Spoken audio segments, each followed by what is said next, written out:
100 ஆண்டுகளை கடந்து இன்றைக்கு இந்தியாவில் எத்தனை இயக்கங்கள் இருக்கின்றன? ஒரு மிக முக்கியமான இயக்கங்களை நாம் இருக்கிறோம். மகிழ்ச்சி ஒரு பக்கம் நம்முடைய இதயத்திலே தருகிறது.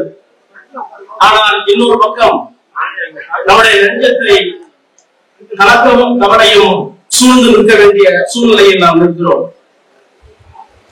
ராமசாமி என்கிறார் திராவிட சமுதாயத்தை திருத்தி உலகத்தில் இருக்கிற பிற சமுதாயங்களை போல் அறிவும் ஆழமுள்ள சமுதாயமாக ஆக்குகிற துண்டிலே ஏற்பட்டுக் கொண்டு வாழ்கிறேன் என்று சூழ்நிலைத்து விட்டு இந்த மண்ணிலே வாழ்ந்த ஒரு மனிதர் தோற்றுவித்த இயக்கம் சுயமரியாதை இயக்கம். தோன்றிய ஆண்டு 1925. அதே ஆண்டில் தோன்றிய இயக்கங்கள் பொது உடைமை இயக்கம் தோன்றியது. அதே ஆண்டில் ஒரு நட்சவரம் RSS தோன்றியது. அதே காலகட்டத்தில் ஏற்கனவே பல்வேறு இடங்களிலே தோன்றியிருந்தாலும் கூட அரசியலிலே ஒரு வடிவத்தை பெற்றிருந்த இயக்கம் காங்கிரஸ் இயக்கம். அதற்கு பிறகு 1000 சமுதாயங்கள் வந்தது. பிரம்ம சமாஜமாக இருந்தாலும் ஆரிய சமாஜமாக இருந்தாலும் அவையெல்லாம் வந்து போய் கலைந்து போன நேரங்கள் ஆயின. ஆனால் அரசியல் தத்துவத்தோடு கொண்டு வரப்பட்ட இயக்கங்கள் இந்த இயக்கங்கள். நான் இந்த 4 இயக்கங்களை எண்ணி பார்க்கிறேன். நம்முடைய வேறுபாடுகள் இங்கே இருக்கிறார். வரலாற்றை ஆய்வு செய்ய வேண்டும் என்ற அந்த நோக்கத்தோடு சொல்கிறேன்.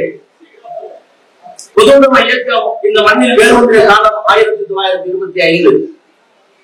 இன்னும் சொல்ல போனால் பெரியார் எதையெல்லாம் தாக்கி வந்திருக்கிறார். பெரியாரே சொல்லுகிறார், நான் எந்த தலைவரை எதிர்க்கவில்லை, நான் யாரை விமர்சிக்கவில்லை. காந்தியிலே தொடங்கி இந்த மண்ணிலே நின்று கொண்டிருக்கிற வடமலை அடிகள் அவர் உட்பட எல்லா கட்சி தலைவர்களையும் நான் விமர்சித்திருக்கிறேன். அப்படி விமர்சிக்கிற நேரத்தில் எதையும் எனக்காகவோ என்னுடைய நன்மைக்காகவோ செய்ததில்லை. நான் எதை செய்தாலும் இந்த சமூகத்திற்காக, தமிழர்களுக்காக, மாணவரும் அறிவும் அவர்களுக்கு வர வேண்டும் என்பதற்காக விமர்சிக்கிறேன் என்று சொன்னார். நான் அந்த அடிப்படையில் பார்க்கிறேன்.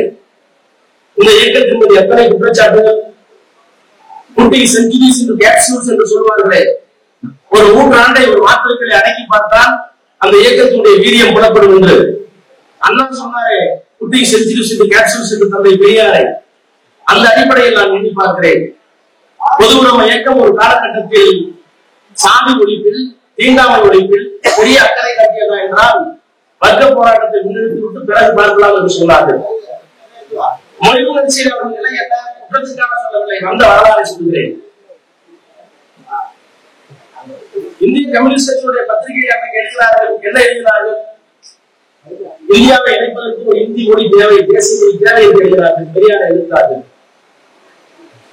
உலக தத்துவம் என்று சொல்லப்பட்டால் யார் பெரியாரை எதிர்க்கவில்லை? சிங்காரவே விமர்சித்தார். ஆதிக்கசக்தியோடு சரச சல்லப்பம் என்று எழுதினார். பெரியார் கோபித்துக் கொள்ளவில்லை, அப்படியே எடுத்து அடுத்தலாம் போட்டார் பத்திரிகை. சிங்காரவர் மட்டுமல்ல, ஜீவா எடுத்தார், ஜீவா விமர்சித்தார், இயக்கத்திற்கு வெளியே சென்றார்.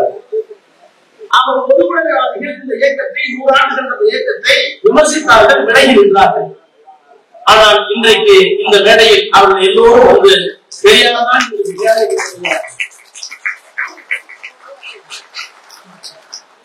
காங்கிரஸ் பெரியார் விமர்சித்தார், காங்கிரஸ் பெரியாரை விமர்சித்தது. எதையெல்லாம் விமர்சித்தோம்? 1931 கராச்சி மாநாட்டில் 6வது தீர்மானம். என்ன தீர்மானம்? தீண்டாமை ஒழிய வேண்டும். அதே நேரத்தில் இந்தியாவில் சாதியால், மதத்தால் எந்த சலுகையும் யாருக்கும் வழங்கப்படக்கூடாது. இது காங்கிரஸ் கட்சி 1931 போட்ட தீர்மானம். கண்டித்து பெரியார் எழுதினார். எழுதியது மட்டுமல்ல, நீங்கள் எல்லோரும் பெறுகிறீர்கள் என்று கேட்டு இன்னொரு கேள்வியை கேட்டார். 500 ரூபாய்க்கு மேல சம்பளம் ஆகக்கூடாது காந்தி கொண்டு வந்தார். காங்கிரஸ் கட்சியை பணியாற்றுகின்ற முறையாக ஊழியர்கள் 500 ரூபாய்க்கு மேல் யாரும் சம்பளம் ஆகக்கூடாது என்று சொல்ல அனுமதிக்கிறார்கள். ஆனால் வல்லபாய் பட்டேல் அன்றைக்கு 4000 ரூபாய் வாங்கினார். இதுதான் உங்களுடைய யோகியதையா ஒழுக்கமா என்று கேட்டவன் தெரியாது. அந்த வல்லபாய் பட்டேலுக்கு தான் அவ்வளவு பெரிய சிலை. ஏன் வல்லபாய் பட்டேலை கொண்டாடுகிறார்கள்? அமித்ஷாவும் என்ன காரணம்? காந்தி படுகொலைக்கு பின்னரும் RSS மன்னித்து ஏற்றுக்கொள்ளலாம் என்று முன்மொழிந்தவர் வல்லபாய் பட்டேல். முடியாது சொல்லலாம். அந்த காங்கிரஸ் கட்சி எங்க இருக்கிறது தெரியுமா? நான் இன்னும் கூட ஒரு படி வேலை போகிறேன்.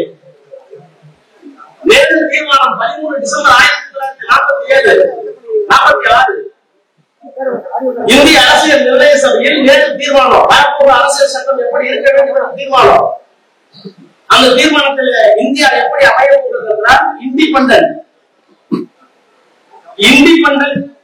ரிபப்ளிக், சாவரின் ரிபப்ளிக், டெமோக்ராட்டிக் இல்ல, செக்யூலர் இல்ல, சோசியலிசம் இல்ல. 13 டிசம்பர் 1946 இந்தியா எப்படி வரப்போகிறது என்ற தீர்மானத்தில் 2-3 கூறுகள் இருந்தது. அதில் ஒன்று இந்தியா வேண்டிய இண்டிபெண்டன்ட் சாவரின் ரிபப்ளிக்.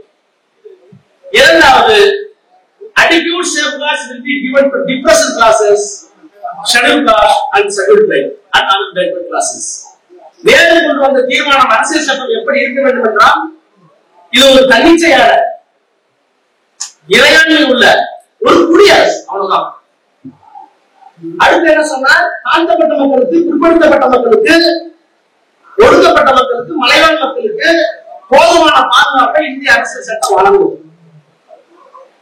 6 கூறுகளில் 2 கூறு முக்கியமான கூறு.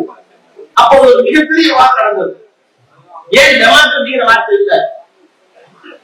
ஏன் சோசியலிசம் வார்த்தை இல்ல? ஏன் செக்குலர் வார்த்தை இல்ல? இவற்றை எல்லாம் கேள்வி கேட்டார்கள். யார் தெரியுமா? எதிர்முனையில் இருந்தவர்கள் அல்ல, நம்மோடு இருந்தவர்களை கேட்டார்கள். எதிர்முனையில் இருந்தவர்களும் கேட்டார்கள். அந்த குறிக்கோள் தீர்மானத்தில் 2 பேர் பேசினார்கள். ஒருவர் ஜெயகர், இன்னொருவர் அம்பேத்கர். மற்றவர்கள் ஏதோ கருத்துக்கு பேசினார்கள். அப்படி பேசிய ஜெயகரைத்தான் ஈரோடில் 2வது சுயமரியாதை மாநாட்டுக்கு தலைமை தாங்குதல் என்று தந்தை பெரியாரால் அழைக்கப்பட்டு அவர் இங்கே பேசினார். அவர் ஏன் குறிப்பிட்டு கேட்டார்கள். அவர் சொன்னார், அவர் இந்து மகாசபைக்கு சொந்தக்காரர், இந்து மதத்தை ஆதரிக்கிறவர். ஆனால் இந்து மதத்திலே தீண்டாமை ஒழிய வேண்டும், எல்லோருக்கும் எல்லாம் கிடைக்க வேண்டும் என்று எழுதி அதற்கான ஒரு தனி அமைப்பை வைத்திருக்கிறார். அதற்காக அவரை நான் கூப்பிடுகிறேன். என்னெல்லாம் தேடி தேடி பார்த்து கூப்பிட்டார். இன்றைக்கு நான் கேட்கிறேன், இப்படியெல்லாம் இந்த காங்கிரஸ் தேடியவர் இன்றைக்கு எங்கே இருக்கிறது தெரியுமா? எப்படி வெறுமையை நம்பியிருக்கிறதோ, எந்த பெரியாரை விமர்சித்தார்களோ, எவை நாம் துண்டாடுகிறோம் நாட்டை என்று சொன்னார்களோ, யாரை பார்த்து நான்சென்ஸ் என்று அதே ஏன் சொன்னாரோ, அந்த காங்கிரஸ் இயக்கம் இன்றைக்கு என்ன செய்கிறது என்றால், தமிழ்நாட்டில் திராவிட முன்னேற்றத்தில் என்ன நிலைப்பாடு இருக்கிறதோ அதுதான் திராவிட முன்னேற்றத்தில் என்ன நிலைப்பாடு இருக்கிறது என்றால், எங்களுடைய முதலமைச்சர் கேட்டால் நாய்க்கழகம் திடலில் என்ன உட்படுகிறார்களோ அந்த